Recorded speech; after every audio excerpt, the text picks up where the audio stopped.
Welcome to e-learning of BTU. This is Dr. Nanda Gopalan. I'll be teaching today the applications of the linked list. The topic that we are going to discuss is called as the sparse matrices. Now, in this today's video lecture, I'll be discussing about how to store a sparse matrix in memory and how do we achieve this by using a multi-linked structure. Now you would have already studied how to represent and store a sparse matrix using arrays. Now but this video will explain directly the concepts behind how we could use the multi-linked structure in order to represent a sparse matrix and also how to store and print. And towards the end of my lecture, you'll also be seeing what is known as the demonstration of this particular concept of sparse matrix using Visual Code 2019.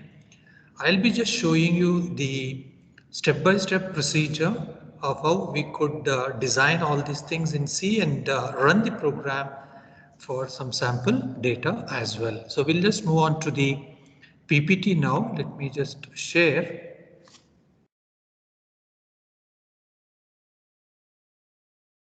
Right. So what is a sparse matrix? Sparse matrix is nothing but a matrix which has many zero elements. Now, when you have lesser number of zero elements, in other words, lesser number of zero elements. That means the non-zero elements will be very, very less. That means zero elements or more. So you can see here in this example that we have 3, 4, 5, 7, 2, 6. That means 2, 4 and 6 elements only out of this 5 by 4. That is out of 20 elements, we have only 6 elements which are non-zero. So with the matrix, when you have more number of elements with 0 or 0 elements and lesser number of non-zero elements, we call this as a sparse matrix. So if we store this as it is, obviously we need 5 by 4, that is 20 locations. If each integer takes 2 bytes, that is 40 bytes we require. Now it is not required to store all the elements in the array or linked list, because all that we are interested is only on the non-zero elements. So how do we store only the non-zero elements in the multi-linked structure and how we could access?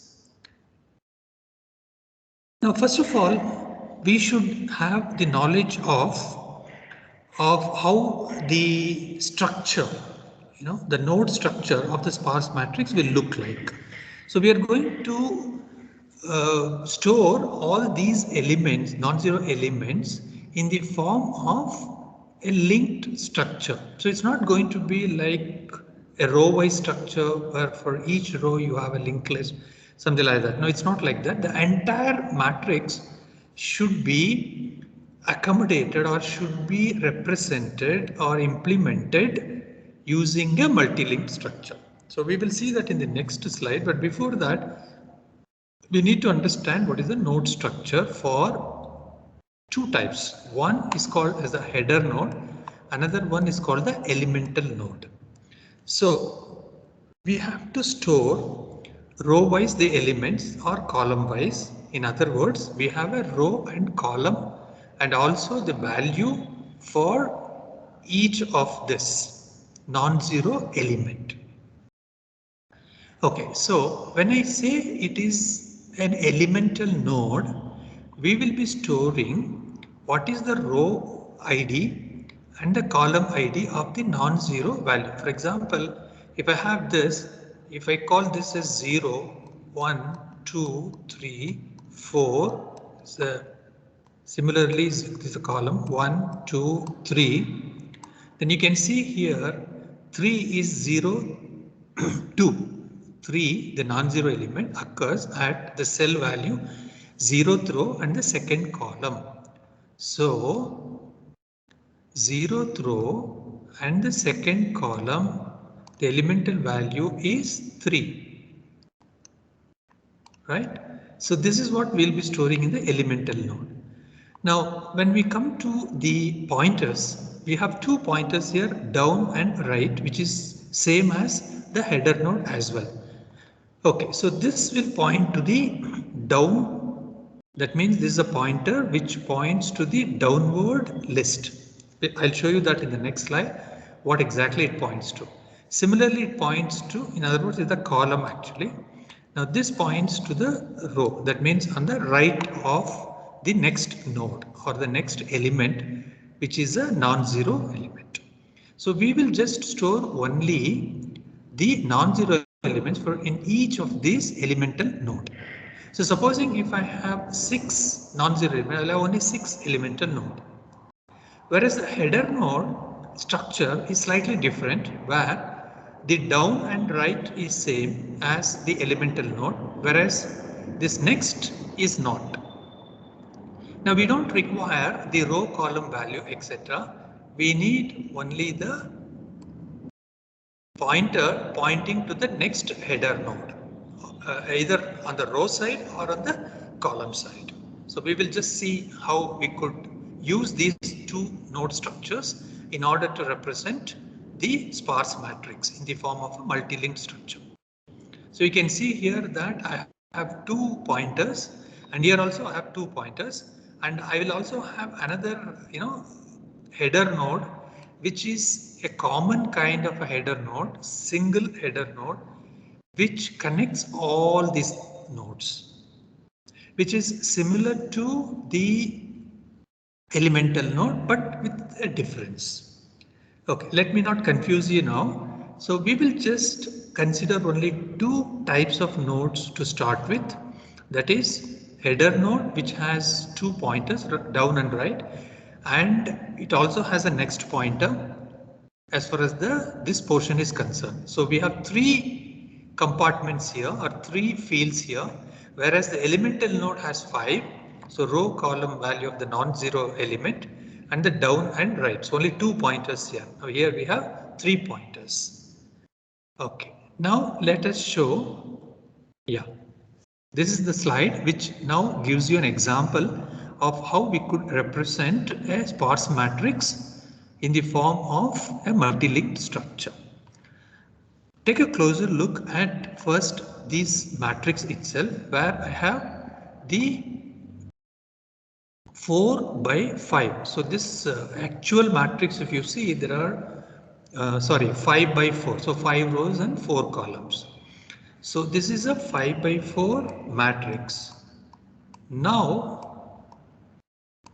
what we are going to represent in the linked structure, we will have number of rows and number of columns being equal. So whichever is larger. For example, here 5 rows is the larger, so I will have 5 by 5 set of nodes. So you can see here 1, 2, 3, 4, 5 header nodes. Similarly, 1, 2, 3, 4, 5 header nodes. This is for the rows and this is for the columns. Now this is what I said earlier, that this is the common header node for all the header nodes like H0, H1, etc. Right. Now what we do is, so this is my column header node, this is my row header nodes. Now you can see here there are 6 non-zero elements. So we have 1, 2, 3, 4, 5, 6. So 6 non-zero elements. Now you can see the first non-zero element occurs at 0, 0. So you can see 0, 0, 2. The second one, see nothing is there in this row, 0th row. So you can see here all are blank. Now the first row we have 2 elements that is occurring at 1, 0 and 1, 3. So 1, 0 and 1, 3. So there are only 2 nodes or elements, non-zero. And you can see in the second row, no non-zero element at all. So this is completely blank. Similarly, third and fourth. So third we have 2 non-zero, and fourth we have only 1 non-zero. And these non-zero elements are put accordingly corresponding to the columns. For example, 0th column we have 3 non-zero, you can see here. Then you have the second column 1, and the third column you have 2, 3 and 1. So that's how the structure is shown here, and how they are linked now. So we will concentrate now on the linking part of it. So this is my complete, the header node for the complete sparse matrix linked structure. Before we talk about this, we will just concentrate on the other header nodes. So as we have already shown, this is our header node. So left one is down, this is right. So this is down and this is next. So you can see here no elements are there in this particular column. So this points to, that is down points to back, because we are going to realize the entire thing is a circular node, circular linked list actually. Okay, so similarly here we have down pointing to this only one node and so on. So this down points to this. So this left one is the down. And the right, of course, we are not worried because this is only a header node. Because when it comes to elemental node, we will use that. Now next is the one which points to the, so this is my next, so which points to the first node, which is my main header node. So what is this main header node? This consists of the number of rows, number of columns and the number of rows and the number of non-zero elements. You can have it row and column also, no problem.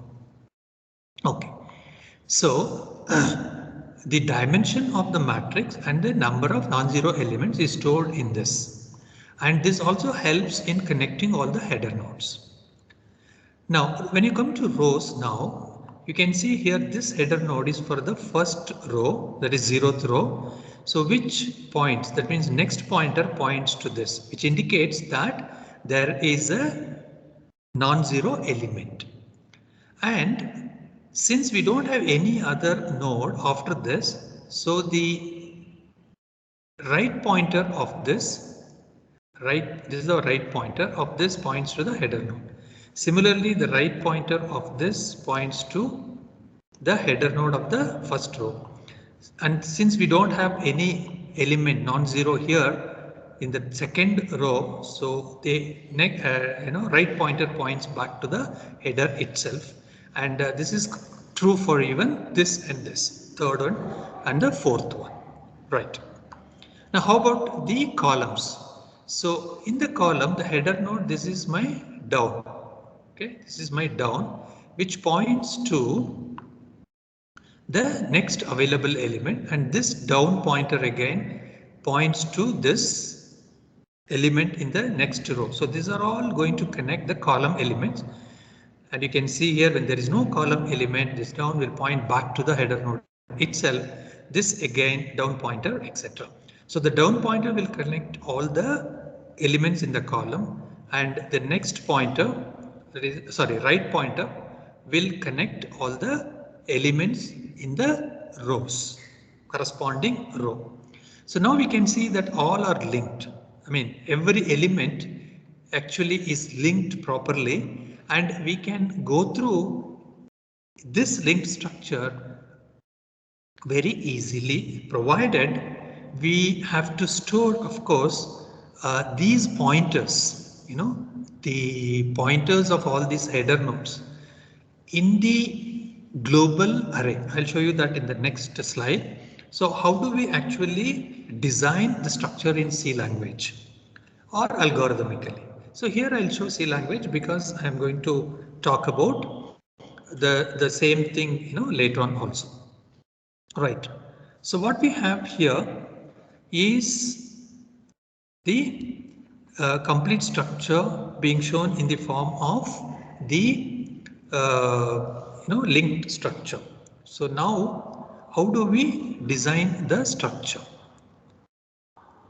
Right. Before that, we also should know how are we going to input the matrix. See, we are not going to input the entire matrix like this, but we are going to transform this in the form of a triplet and then input the matrix. So what we do is, first row here, you can see the row column value is the triplet. That is, the input consists of m rows and n columns. Say for example 5 rows here and 6 columns. And how many non-zero elements? 1, 2, 3, 4, 5, 6, 7. So 7. So this is going to be my first row in the triplet form. And then give the row and column value of each non-zero element. For example, 0 and 2 is the value for 11. Row and column 0 to 11. 0, 4, 13, 0, 4, 13, and so on. For example, minus 9 is nothing but 4, 1. So 4, 1 is minus 9. So the triplet format will be used in order to input the sparse matrix to this multi-linked structure. Well, now coming to my original problem of how are we going to design the structure. Now this is the tricky part. But we will handle it in an easier manner. See, in the normal linked list, you would have studied that we simply define a structure for list where we have int info and structure list star next or star link. And we, declare a pointer to this p, for example. Now that is very simple because we have all the nodes sharing the same structure. But here it's not so. If you look at the linked structure, now we have two types of nodes, as we have already said. One is the header node, another one is the elemental node. So we have to make sure that we try to design one single pointer which points to either the elemental node or the header node. How we can use union for that. Right, I'll come to that later. So we'll start with this. Let's assume that the maximum size of the entire matrix, the worst case scenario, may be 50. Right, that's the size or the dimension. Why we require this? Because we are going to define, as I said earlier, a global variable called HD node with this maximum size, which is going to store all the pointers. It's an array of pointers. Why we have declared only single dimension here? Because we don't require row and column, because rows and columns are one and the same. That means the dimension is same. Even if I have my input matrix different, like 5 by 4, 5 rows and 4 columns, I'm going to use this as 5 by 5. That means 5 is my number of pointers required. So that's why we require only single dimension. Next, this is my entry node structure where I will use this. See, remember the node structure between the header node and the elemental node is common in down and right. So this is also there here. Down pointer is also there in this. So these two are common, but this is not common. So this is another structure which I'm going to declare as entry node. So it has row, column and int value. So this is a simple structure. It's not a pointer, it is a simple structure. Because it consists of 3 members, I'll just call it as entry node. That's all. All right. Let me erase this. Okay, now coming to the main structure, that means the matrix node. Now we have down and right, which is common, as I said, similar to your linked list, struct list star next, something like that. Now we have 2 pointers, that is down and right. Okay, down and right. This is a self-referential structure which points to same matrix node, Mn. Now what is this tag field tag? Now tag field is a type which is already declared as an enumeration type. Either it's a header node or entry node. So I will call this as tag field. So my tag field, which means tag, is of type tag field which contains 2 enumerations, header, entry. So depending upon whether it's a header node or elemental node, I can make this tag equal to either head or entry. That's the idea. Next, the top portion here can be a pointer or can be a structure, entry node structure. Since I'm not going to use both together, each node will either have this or that, not both. So we will go for union. Union is one where the memory is allocated only for one of its members. So this one is for the header node, that is next field, because that's going to point to my, again, same kind of structure. So it's a self-referential. So we get now 3 pointers.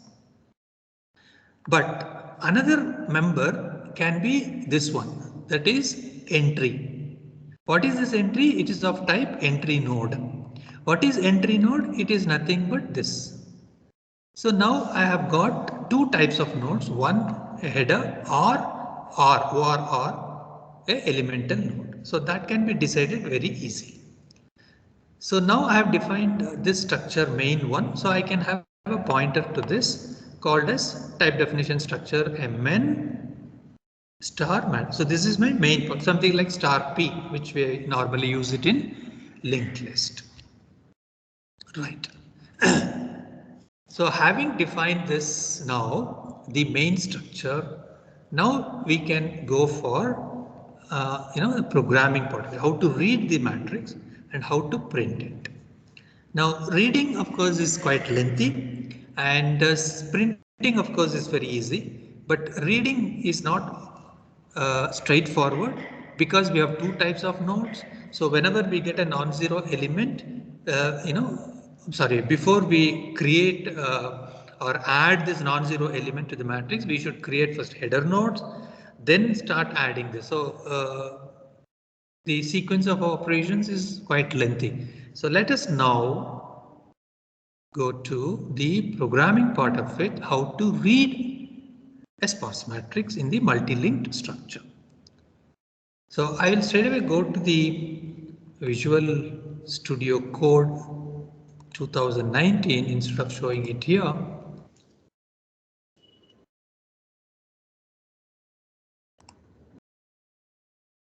So now we have this. Now this is my program which has this maximum size 50, which is already defined as a constant value. There's the largest one, and tag field I've already mentioned. This is a structure definition for entry node, is for the matrix node with a matrix pointer pointing to it. And we also have a global variable HD node of maximum size. Okay, right. Now we will use two functions here, or we will write two functions. One is called as read sparse matrix. So this will read the sparse matrix and return a pointer to this so that we can actually print the sparse matrix. So that's another function you can see here. This is the print sparse matrix. And the main program is simply that I read and then print. That's it, only two instructions. So now how to read? Right, so we have to read in first the number of rows and number of columns and the number of non-zero terms, etc. So we have temporary variables for that declared here, and then row column again temporary variables for the current row, etc. And we have the pointers to all this in order to create dynamic memory and attach all that temp, last, and node.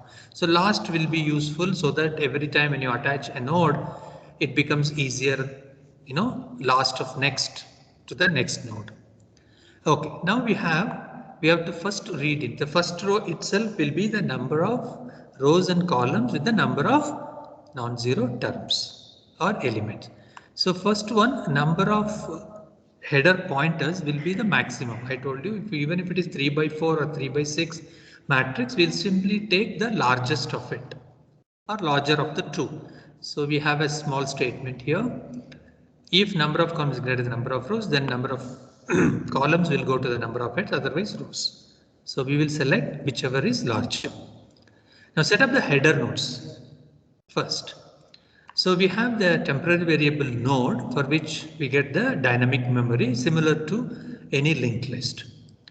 Then this I'll call it as an entry node because my main header node will be of the type entry, where it will have the number of terms in the rows, number of columns, and the number of non-zero elements. So if you can recall the slide, it's very simple. Okay, so what we do is we will just populate that. So this node has got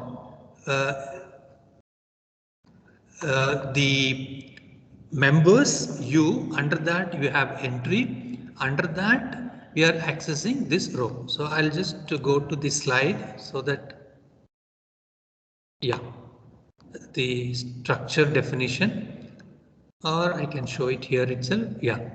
So that means node is of type matrix pointer. So in that we are trying to access U dot entry dot, because entry has got these members, so dot row. Okay. Yeah. So this one. So my main header node, the number of rows, the number of columns, and the number of non-zero elements. So this has to be put in this initial main header node. And if the number of heads is 0, that means the first time you are doing it, then node.write is no. That means it's a circular list. That's it. So later on we will just keep adding it. So how do we add these elemental nodes? Supposing otherwise, that means we are going to add. So this is for the first time. Right. So initialize the header node. For other header nodes of the right and the, you can see here the right pointer. So HD node of, because HD node is an array of pointers where it has got the maximum 50. That's the size which you are going fixed. So that's why we can use this for loop very easily. And every time you create a header node, you just point to the temp and we can make it as a circular one. So that is the portion of this for loop which will actually create all the header nodes for whatever be the number of heads which we have defined. Okay, next what we do is we will go for the current row, which we will now try to add the elemental nodes. And remember, last will always point to the last node in the circular list. So the how many times we have to execute this? This we have to execute for number of terms, non-zero elements. Because as I've already said that the matrix, supposing if it contains 5 non-zero elements, we will have only 5 nodes, the elemental node. So obviously the for loop will go only for those many. Okay, so now what we do is enter the row column value of that non-zero element. So row value, column value, and what is the non-zero elemental value. So that we have got from the keyboard. And if row is greater than current row, because we just check what is the value which is inputted and whether it has gone beyond the current row. Then close the current row. If that is true, that means we have to close it so that we can connect the last node's next pointer back to the header node. So this I think it will not happen now because we have some nodes. So we will see that it is, the memory is obtained for this new non-zero element, and this is an entry node. So the tag field is initialized, and put the info field of the row value, column value, and the actual non-zero value into this temporary matrix node structure. And the last of right equal to, this is what I said, when we have the last pointing to the last node, it is easy to attach. So this current node now will be attached to the last node. So last of right equal to temp, and last will point to the current node. So this is very simple. If you have already done with linked list where the last pointer points to the last node and a new node has to be attached at the end. So last of next equal to temp, then last equal to temp. So that's what it's done. So now new entry node is added and link it to the column. Now we have to attach to the column as well. That's what you can see here. Yeah. So supposing assume that I have added this entry node. Now this I have already done it through the programming sequence what I have mentioned, but this also we have to, that is column also we have to attach, that is with the down pointer. Okay, so now we will go back.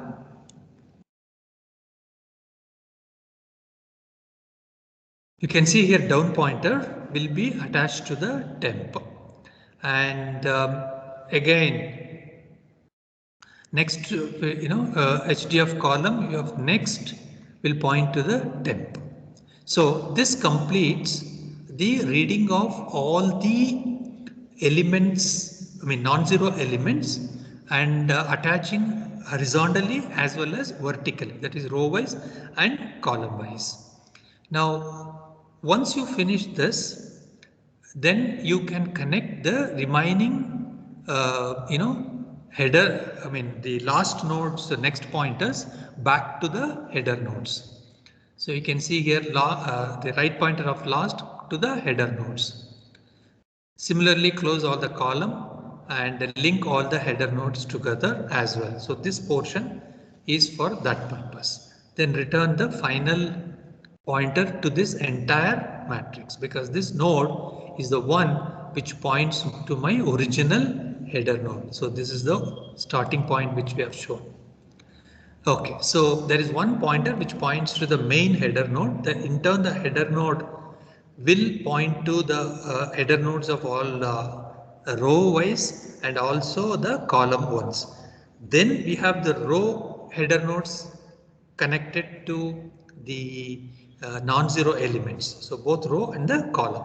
So that gives us the complete picture of the multi-linked structure. Now printing is very easy, that we need to just scan through row wise and column wise. You can see row and the column wise and print the row value, the column value and the actual value, row, column. So it will print a triplet form, like how many rows are. So first printing will be how many total rows and total columns and total non-zero element, and each elemental row and column and the value. So it will look similar to what we have inputted, which means that when I print from here in the matrix, from the multi-link structure, the entire matrix is successfully stored and we are able to get back. So that's how it is done. So let me now execute this and input some sample matrix and see what happens. So enter the number of rows, columns and the number of non-zero elements. So I'll just say 4, 4 and 4. So enter the row values, let's say 0 to 11. Then I have 1, 0, 12 and 2, 1, minus 4. Then 3, 3, minus 50. Yeah, now you can see here the number of rows is 4 as we already inputted. Number of columns is also 4. And what are the elemental values? 0 to 11, you can see here. 1, 0, 12, yes. 2, 1, minus 4, yes. 3, 3, minus 15. So we are able to successfully store our sparse matrix, which is inputted in the triplet form, to this multi-link structure, which stores with the header nodes circular, and we are able to go through the complete structure and extract or retrieve the elements and then print it. So the program really works here for the multi-link structure as per the definitions which I have already explained. So let me conclude here. Thanks for watching, and we will meet in another session with some other topic. Thank you.